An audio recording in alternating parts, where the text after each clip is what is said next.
नेपालमा खास शक्ति कसको हातमा छ, प्रधानमन्त्रीको कि संसदको? आउनुहोस् आज हामी यही महत्त्वपूर्ण प्रश्नको जवाब खोज्ने प्रयास गरौँ। देशको पैसा, कानुन र समग्र दिशा आखिर कसले तय गर्छ? के यो प्रधानमन्त्री हुन् वा संसद? यसको जवाफ हाम्रो संविधानमा स्पष्टसँग लेखिएको छ। संविधानले दुवैलाई आफ्नो विशेष भूमिका र जिम्मेवारी तोकेको छ।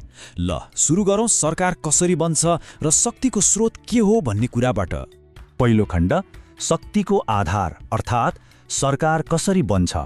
नेपालमा संसदीय प्रणाली छ। अब यो सुन्दा अलि जटिल लाग्न सक्छ, तर यसको मतलब एकदमै सरल छ। यसको अर्थ हो कार्यपालिका, यानि कि प्रधानमन्त्री र उहाँको मन्त्री परिषदले आफ्नो शक्ति सिधै जनताबाट होइन संसदबाट पाउँछ र संसदप्रति नै जवाफदेही हुनुपर्छ। यो प्रक्रिया कसरी काम गर्छ त? हेरौँ है।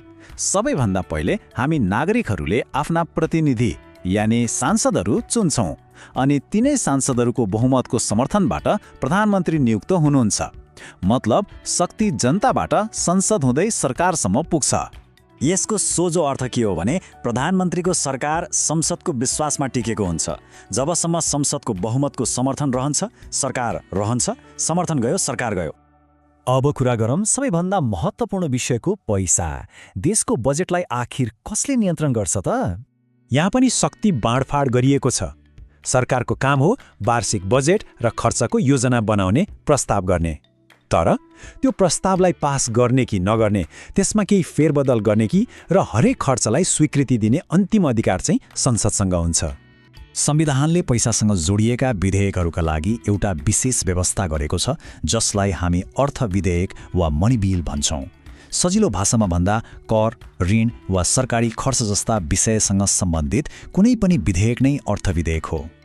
अनि यो अर्थ विधेयकको यात्रा अलि फरक छ है।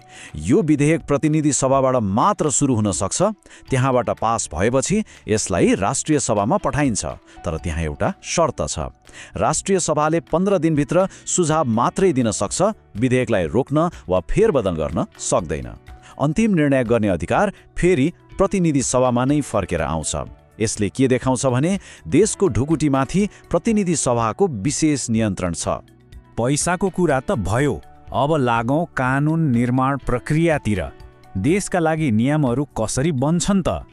धेरैजसो अवस्थामा नयाँ कानुन बनाउने सुरुवात सरकारले नै गर्छ।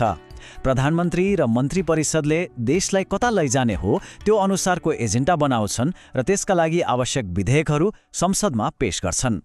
तर सरकारले प्रस्ताव ल्याउँदैमा कानुन बनिहाल्दैन। त्यो त केवल सुरुवात हो।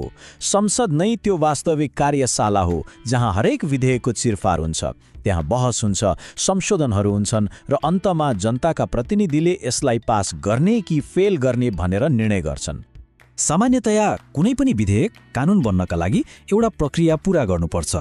यो संसदको कुनै एउटा सदनमा प्रस्तुत हुन्छ, त्यहाँ बहस भएर पारित हुन्छ अनि अर्को सदनमा जान्छ। जब दुवै सदन प्रतिनिधि सभा र राष्ट्रिय सभाबाट पारित हुन्छ, त्यसपछि मात्रै यो प्रमाणीकरण भएर कानुन बन्छ। ल सरकारले काम त गर्यो, तर त्यो काम ठिकसँग भइरहेको छ कि छैन भनेर कसले हेर्छ त? हो, यहाँ आउँछ संसदको सबैभन्दा महत्त्वपूर्ण भूमिकाहरूमध्ये एक, निगरानी। यो त स्पष्ट नै छ। प्रधानमन्त्री र उहाँको सरकारको मुख्य काम देश चलाउने हो, नीतिहरू लागू गर्ने र दिनहुँको प्रशासन हेर्ने हो। अनि अर्कोतिर संसदको काम भनेको जनताको आँखा र आवाज बन्नु हो। उनीहरूले सरकारको हरेक कामलाई निहालिरहेका हुन्छन्, प्रश्न गर्छन् ताकि सरकार जनताप्रति जवाफदेही बनोस्। यो काम गर्नका लागि संसदसँग निकै शक्तिशाली संवैधानिक औजारहरू छन्।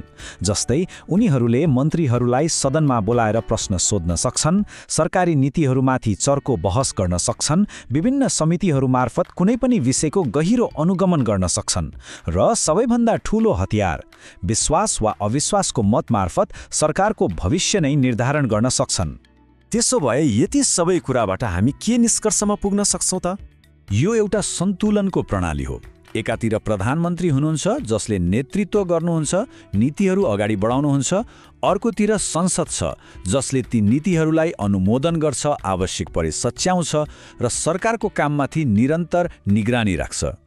अन्त्यमा भन्नुपर्दा यो एक निकै होशियारीपूर्वक बनाइएको सम्बन्ध हो।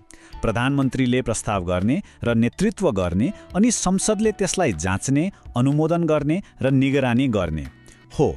यही अन्तर्क्रियाले शासन गर्ने शक्ति र त्यसलाई नियन्त्रण गर्ने शक्तिबीच एउटा सुन्दर सन्तुलन कायम गर्छ, ठिक त्यस्तै जस्तो हाम्रो संविधानले परिकल्पना गरेको छ।